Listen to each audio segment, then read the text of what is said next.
Over the past few months, Democratic Congressman Jake Auchincloss of Massachusetts has appeared on the Fox propaganda network to debunk MAGA talking points, and he's done so exceptionally well in a way that reminds me of Secretary of Transportation Pete Buttigieg.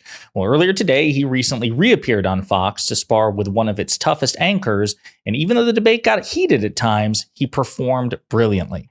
But before we unpack all that, if you end up liking this video and you want to support the channel, please be sure to hit the like, subscribe, and alert bell before you go. All right, friends, we've got basically one long clip here. It's about a 5-minute segment. Jake Auchincloss of Massachusetts appeared on Cavuto, Neil Cavuto's program on the Fox Business Network. Cavuto is, I think, one of the saner and also one of the tougher interviewers employed by Fox. He's a challenge, certainly for Republicans, but even for Democrats as well. And Auchincloss is just once again demonstrating how good of a surrogate he is, masterful command of the facts, masterful rhetoric. He reminds me very much of Pete Buttigieg. So we're going to play these clips and walk through it together. Go to Democratic Massachusetts Congressman Jake Auchincloss. He joins us right now to sort of weigh in on all of this. You heard a lot of what he said, Congressman, but this idea that a number of donors are trying to focus now increasingly on the House and Senate, and your party as well, and I can understand that, but that it's happening among some Republican donors as well. What do you make of that? I was laughing to myself a little bit listening to Eric, because it's been a decade now, and you still have these GOP donors and pundits who say, you know, we really need Donald Trump to focus on policy and to stop insulting people and to act more statesman-like. Wake up, guys. It's not happening. He is a self-pitying whiner. All he does is bellyache and moan about his own perceived grievances, and it's boring and it's pathetic, and the American public are sick of it, and they're going to vote for their future, not for his past.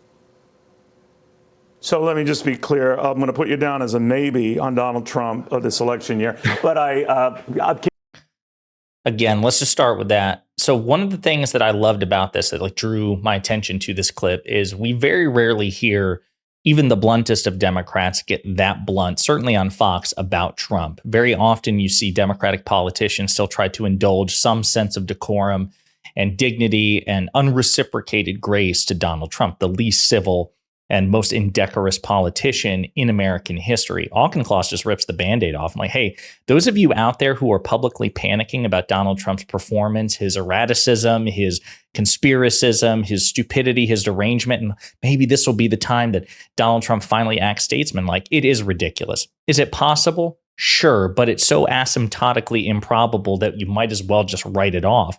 And you're certainly ridiculous if you're pinning your entire hopes on this.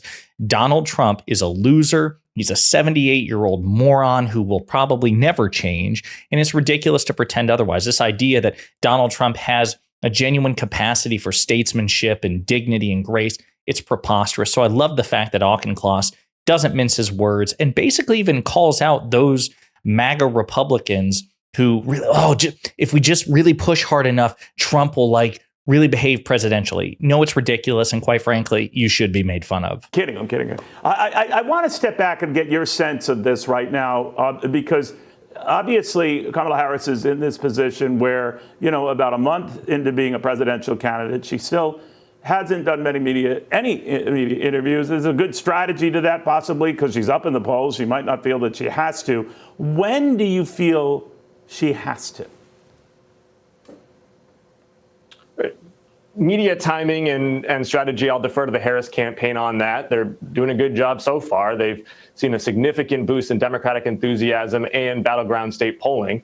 Obviously, she's debating Donald Trump in September, and that'll be an important opportunity for journalists and for the American public to see the contrast. And the contrast is going to be stark. Donald Trump will be talking about an 1890s tax plan that would raise taxes on the average American by up to $2,500. Kamala Harris is going to be talking about how we make prescription drugs and housing more affordable. This is about the economy. Kamala Harris has a vision for an economy with more breathing room for the average American: housing, energy, drugs, childcare, higher education. Donald Trump is talking about raising taxes on the average middle-class family while giving further tax cuts to billionaires. So before Cavuto responds, and it gets heated just very quickly at one point, and again, I love Auchincloss's energy, and very blunt. The fact of the matter is that the vice president, if you've been listening or watching any of her rallies, she does make reference to even specific policies that will be in her administration. Again, she hasn't given a full-blown PowerPoint presentation. There's nothing up on her website yet, but the Democratic National Convention has not occurred yet. Usually those things follow the formal convention, okay? And she's only been the presumptive Democratic nominee for like 3 weeks, right? But what happens is certainly the Fox Propaganda Network and even elements of the mainstream media are slowly being pulled in that direction because unfortunately right-wing media sets the narrative and mainstream media is much too gullible and weak to resist it and set the narrative on their terms. I digress. But even Cavuto concedes, hey, listen, maybe she doesn't need to do the sort of interviews that we demand of her because she's leading in the polls. She's leading in the polls. She's leading in the fundraising. She's leading in energy. She's winning. So why would she, basically capitulate to what the right demands of her? And I agree. I love a free and fair press. And I think the free and fair press should be pushing to interview the vice president, to talk to the vice president, interrogate her beliefs, as they should for Donald Trump and MAGA Republicans. They actually should interrogate, not just simply ask questions. So if you ask a question to a MAGA Republican and they give you a bunch of nonsense, there should be follow-ups or relentless follow-ups, whatever. But there's also a relationship which goes other ways. And at this moment, the vice president's in the lead and she doesn't need to capitulate to the media. She can basically say, hey, I'll give you an interview on my time.